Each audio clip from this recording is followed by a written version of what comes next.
Graça e paz, meu doce e nobre peregrino, como vocês estão? Estão na graça de Deus, porque até aqui nos ajudou o Senhor, amém? Vamos dar continuidade à nossa jornada com Moisés, não é verdade? Nós estamos já no Egito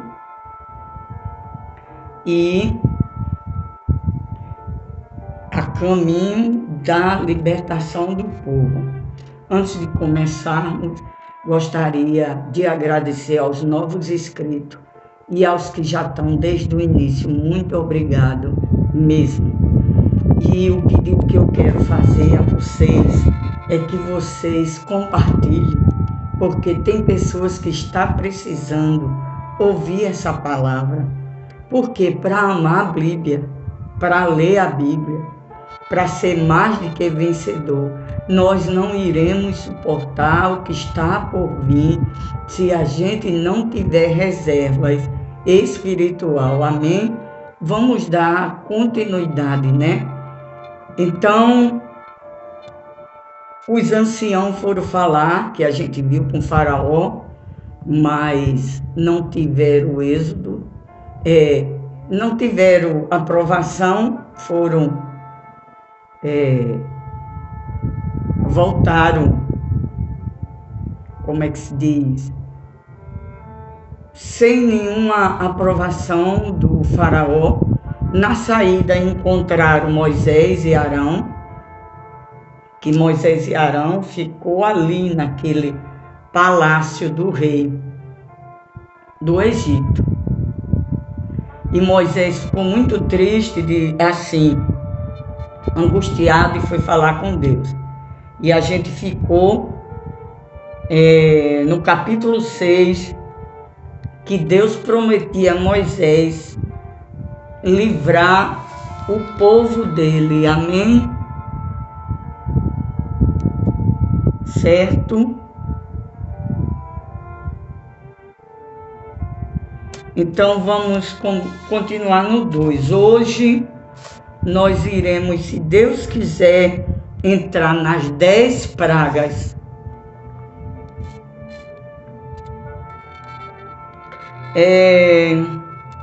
Êxodo, capítulo 6, verso 2. Nós estamos na galeria da fé, falando de Moisés.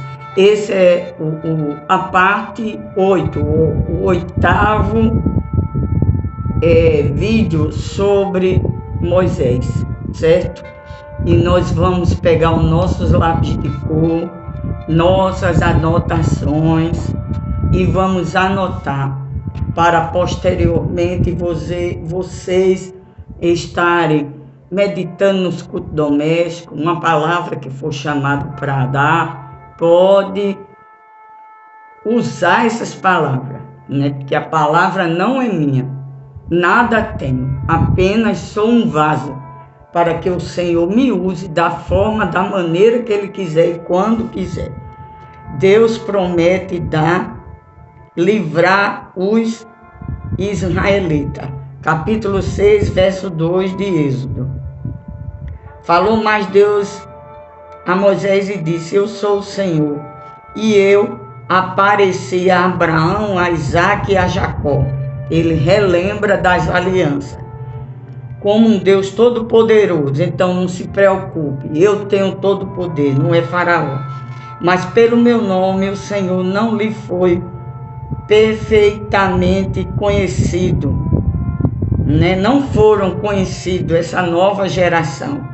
E também estabelecerei o meu concerto com eles para dar-lhe a terra de Canaã, a terra das peregrinações, na qual foram peregrinos, e nós somos também peregrinos. O Senhor tem nos prometido uma terra de ouro e de cristal, mas isso é por fé. Só crê, meus queridos, quem tem fé. E também tem ouvido o gemido dos filhos de Israel aos qual, deixa eu botar a Bíblia mais para cá, que ela é grande, aos qual os egípcios escravizam, e me lembrei do meu concerto, da aliança que tinha feito com Abraão, Isaque e Jacó. O Senhor tinha visto os egípcios que estavam maltratando os israelitas, e aqui nós podemos relembrar uma cegueira em massa, né? Dos egípcios, que era a minoria, e dos israelitas, dos hebreus, que era a maioria, né? Quem está no Egito fica cego, né? Fica cego. No verso 6, portanto diz aos filhos de Israel, eu sou o Senhor, e vos tirarei debaixo das cargas dos egípcios, e vos livrarei da sua escravidão, e vos resgatarei com braço estendido, com juízo grande. Então Deus falou para Moisés, vá dizer ao povo que eu vou tirar com braço forte, com mão forte da mão de Faraó, e vou derramar os meus juízos no 7, e eu vos tomarei por meu povo, e serei vosso Deus, e sabereis que eu sou o Senhor, vosso Deus, que vos tirou debaixo das cargas do egípcio. E eu vos levarei à terra, acerca da qual levantei a mão, que a daria a Abraão e a Isaque e a Jacó, e vou-lo darei por herança, eu, o Senhor. Ele levantou a mão, ele jurou, é questão de honra, ele prometeu a Abraão, a Isaque e a Jacó que ia dar a terra que mana leite e mel. Viu como a vida de Abraão foi uma vida de excelência, porque ele creu, ainda que não viu, mas ele creu. No 9, deste modo falou Moisés aos filhos de Israel, mas eles não ouviram. A primeira chacoalhada que Faraó deu neles, eles não ouviram, ficaram com medo. A Moisés, por causa da ânsia do espírito e da dureza e da dura servil. Eles não ouviram, eles eram escravos no Egito, eles nem lembravam que eles eram maioria. Eles eram escravos da ânsia, da dura servil. E não é assim no mundo. A gente fala, a gente prega que Jesus é o caminho, o único Salvador. E eles não querem ouvir. Eles não querem dar crédito à nossa pregação. Muitos ficam com raiva, nos ameaçam. E eu me lembro de um fator que aconteceu comigo quando eu estava realizando a capelania hospitalar aqui num dos hospitais de Recife. E eu perguntei àquele senhor, ele estava na linha vermelha, se ele conhecia Jesus de fato, se ele gostaria de aceitar Jesus. E eu falei do plano da salvação, e ele olhou para mim e disse que não conhecia Jesus. E naquele dado momento ele disse que queria água, estava com sede. E eu fui à doutora de plantão, ela me falou que ele estava liberado a dieta, que ele ia ter alta no outro dia, e que podia dar um copelzinho descartável de cafezinho com água. E eu dei, ele botou aquela água na boca, ele bocejou, me chamou perto dele e cuspiu no meu rosto. E foi uma correria na linha vermelha, porque os nossos olhos, ele é vascularizado. Então, ele é muito mais rápido de entrar bactérias. Mas eu estava com óculos. E a doutora disse, lava o rosto dela. E lavaram com soro. eu acalmei elas e eu disse, não, eu estou bem. Voltei lá, cheguei lá junto do Senhor, eu disse a ele que Deus abençoasse ele, muito tranquila, muito serena, e eu vi que ele não queria ouvir de Deus, nem de Jesus, e eu fui-me embora. Quando foi no outro dia, esse senhor faleceu, no dia que ia ter alta.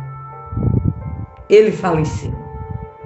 E foi triste, né? Então muitos até nos ameaçam, né? Eu já ouvi também, desapareça daqui com o seu livro de capa preta. Eu já ouvi isso.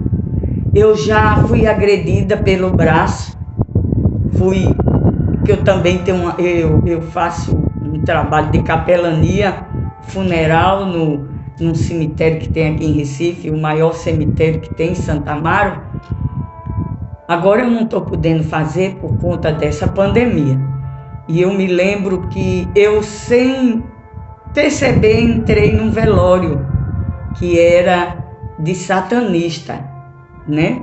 Que esse trabalho eu realizo para consolar, da palavra de consolo às famílias, independente das religiões. E ali eles me pegaram pelo meu braço forte, uma mulher forte, né? Depois é que eu vi como era o velório deles, né? E aí me enxutou, desapareça com seu livro, né? E depois eu também passei por uma agressão quando eu fui para um velório só de mariólatras, né?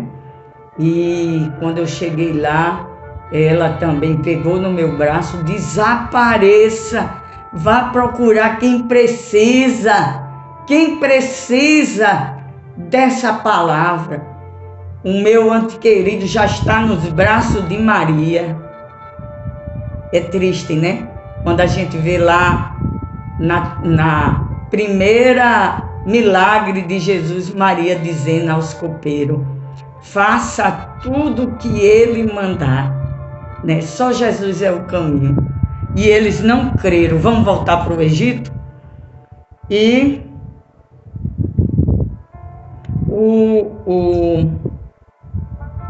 o 10. Falou mais o Senhor a Moisés, dizendo, entra e fala a Faraó, rei do Egito, que deixe sair os meus filhos de Israel da terra, da sua terra.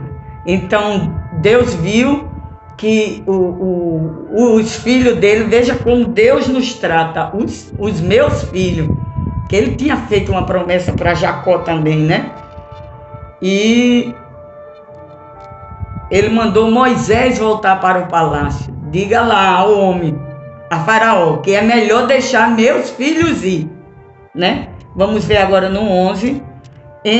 Entra e fala a Faraó, rei do Egito, deixa sair os filhos de Israel da terra. Os filhos de Israel. O 12. Moisés, porém, falou perante o Senhor, dizendo, eis que os filhos de Israel me não têm ouvido, como pois me ouvirão Faraó? Eu tinha dito meus filhos, mas não foi meus filhos, foi os filhos de Israel. Eles ainda iam ter um encontro com Deus. No 12.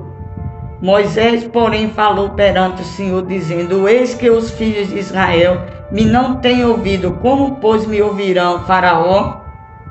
Também eu sou incircunciso de lábios.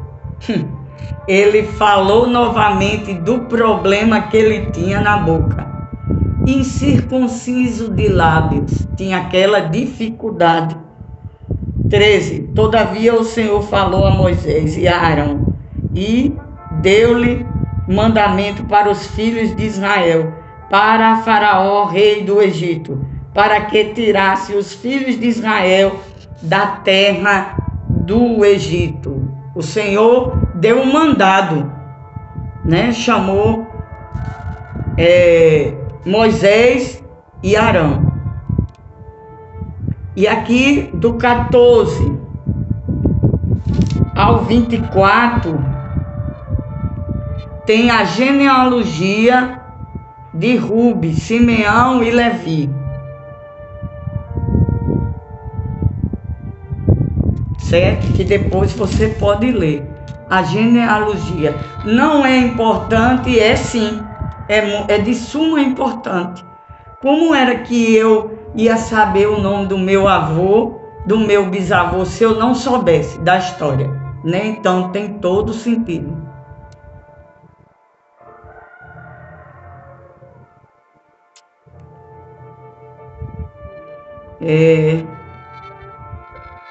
Aí no 26, estas são Arão e Moisés, as quais o Senhor disse: tirai os filhos de Israel da terra do Egito segundo os seus exércitos, né? Eles eram um exército de Deus. 27, estes são os que falaram a Faraó, rei do Egito, para que tirasse do Egito os filhos de Israel. Estes são Moisés e Arão. Depois que foi falado a genealogia, Deus anima Moisés a falar outra vez com Faraó, no 28. Sempre Deus está tendo uma palavra, dando uma palavra de ânimo para nós, para que a gente fique firme, porque nós seremos vencedores. No 28, e aconteceu que naquele dia, quando o Senhor falou a Moisés na terra do Egito, falou o Senhor a Moisés dizendo: eu sou o Senhor, disse a Faraó, rei do Egito, tudo quanto eu te digo a ti. Então disse Moisés perante o Senhor: eis que eu sou incircunciso de lábios, de novo. Como, pois, me ouvirá Faraó? O 7, capítulo 7 de Êxodo, do Êxodo. Então disse o Senhor a Moisés: eis que eu tenho posto por Deus sobre Faraó, e Arão teu irmão será o teu profeta. Ele levou novamente o problema que ele tinha de fala. Muito sério, né? Porque os primeiros dias de Moisés não foi fácil.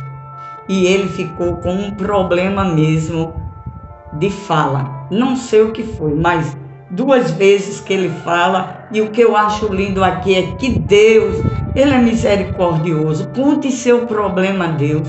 Ele não vai se irritar não, Ele vai lhe ouvir.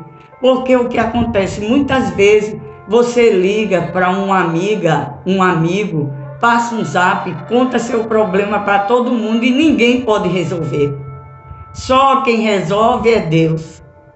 E Moisés, né, ali contou a problemática a Deus, e Deus disse: você é como Deus, e Arão seu irmão será como você. 2, e tu falarás tudo o que eu te mandar, e Arão teu irmão falará a Faraó que deixe ir os filhos de Israel da sua terra. 3, eu, porém, endurecerei o coração de Faraó, multiplicarei na terra do Egito os meus sinais e as minhas maravilhas.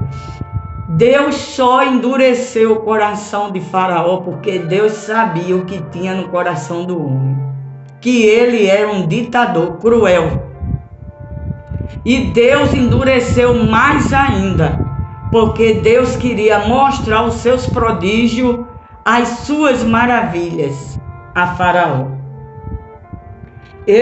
No 4, Faraó, porém, não vos ouvirá, e eu porei a mão sobre o Egito, e tirarei o meu exército, o meu povo. Agora ele falou, os filhos de Israel, da terra do Egito, com grande mão, grande juízo. Esse Israel aqui é Jacó, os filhos de Jacó, que mudou o nome, lembra?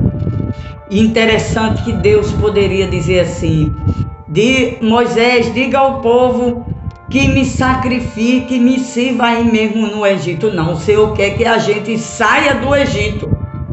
Os seus costumes, jeito de falar, jeito de pensar, de vestir, de caminhar, né? Amizades egípcias. O Senhor quer que a gente saia, certo? E o Senhor disse: deixa os filhos de Israel sair, porque eu vou pesar minha mão com grande juízo. Então no 5 diz: então os egípcios saberão que eu sou o Senhor quando estender a mão sobre o Egito e tirar os filhos de Israel no meio deles. Então aqui o Senhor está dando as últimas recomendações a Moisés antes de enviar as pragas. Antes de enviar as pragas. E Moisés era da idade de 80 anos. E Arão da idade de 83 anos. Arão era mais velho do que Moisés, 3 anos. Não tem idade para a chamada de Deus. Missionário, eu estou tão velho, eu estou tão novo. Não tem idade. Deus chama. Viu a chamada de José? Uma chamada linda, né? O 8. E o Senhor falou a Moisés e a Arão, dizendo: quando o Faraó vos falar, dizendo: fazei por vós algum milagre, dirás a Faraó: toma a tua vara e lança diante de Faraó, e se tornará em serpente. Então Deus deu a orientação a Moisés e Arão. Não foi assim não: eu vou usar os sinais. Não. Ele deu a orientação como iria ser. Como iria ser. Então não é assim. Não é mágica não. Não é magia não. É da hora e a vontade que Deus quer que faça. Então no 10. Então Moisés e Arão entraram a Faraó e fizeram assim como o Senhor ordenara, e lançou Arão a sua vara diante de Faraó e diante dos seus servos, e tornou-se em serpente. No 11. E Faraó também chamou os seus sábios, encantadores e magos do Egito, e fizeram também o mesmo com os seus encantamentos. Vou chamar os meus feiticeiros, os meus curadores. Eu vou chamar os meus bruxos. Chama e enfrenta Deus. Chama. Vamos ver o que é que acontece. No 12. Porque cada um lançou sua vara e tornou-se em serpente. Mas a vara de Arão tragou as varas deles. A vara de Arão era a vara que Moisés estava. Porém, interessante, o povo diz: Moisés lançou. Quem lançou a vara aqui? Arão, né? Mas a vara de Arão tragou as varas deles. O 13. Porém, o coração de Faraó se endureceu e não os ouviu, como tinha o Senhor dito. Então, a vara de Arão engoliu todas as serpentes. Quer dizer que o Senhor engole. O Senhor destrói toda a feitiçaria, toda a macumbaria, toda a vela que foi acendida em pensamento contrário sobre nós, todo pensamento, toda reza, todo mantra que foi rezado contra nós. Nenhum poder há, nem encantamento, nem feitiçaria contra o povo de Deus. Deus destrói, significa dizer isso. Deus destrói sim. Vamos continuar? Se o vídeo acabar, vocês sabem, é a potência do meu celular que é pouca. No versículo 14 ainda, do capítulo 7. Coração de Faraó mostra endurecido. Então Deus disse: está ótimo desse jeito. Vai deixar o meu povo ir não? Vai tocar no meu povo? Então vamos ver. Então disse o Senhor a Moisés: o coração de Faraó está obstinado, recusa deixar o povo. 15. Vai pela manhã a Faraó, e eis que ele sairá às águas. Põe-te em frente dele na praia do rio, e tomarás em tua mão a vara. Agora o Senhor falou com Moisés, que se tornou em cobra. A vara era de Moisés, mas quem jogou foi Arão. 16. E lhes dirás: o Senhor aos hebreus me tem enviado a ti, dizendo: deixa aí o meu povo, para que me sirva no deserto, porém que até agora não tem me ouvido. Então Moisés foi lá e disse: olha, é melhor você ouvir. Desculpa. É melhor você me ouvir, para deixar o povo ir, o povo de Deus, para servir no deserto. Porque no deserto Deus queria tratar com o povo. De carro do Egito para a Palestina era 2 horas. A pés ia ser um pouquinho. Mas porque Deus queria que o povo fosse pelo deserto? Porque Deus queria tratar. Se facilitasse, esse povo ia deixar Deus, rápido. No deserto, vamos ficar aqui antes que o vídeo acabe. No deserto há esvaziamento. No deserto há revelações. Eu vejo tanta pregação do deserto. No deserto Deus fala. Onde é que tem? Salmo 23. Preparas uma mesa perante mim, na presença dos meus inimigos. É no deserto. É no deserto que o Senhor prepara a mesa. É no deserto que Deus opera. Mas o deserto é para sempre? Não. É para um trabalho. Moisés passou 40 anos no deserto para ter as revelações de Deus, para receber a chamada de Deus. E recebeu a chamada de Deus. E a chamada foi linda.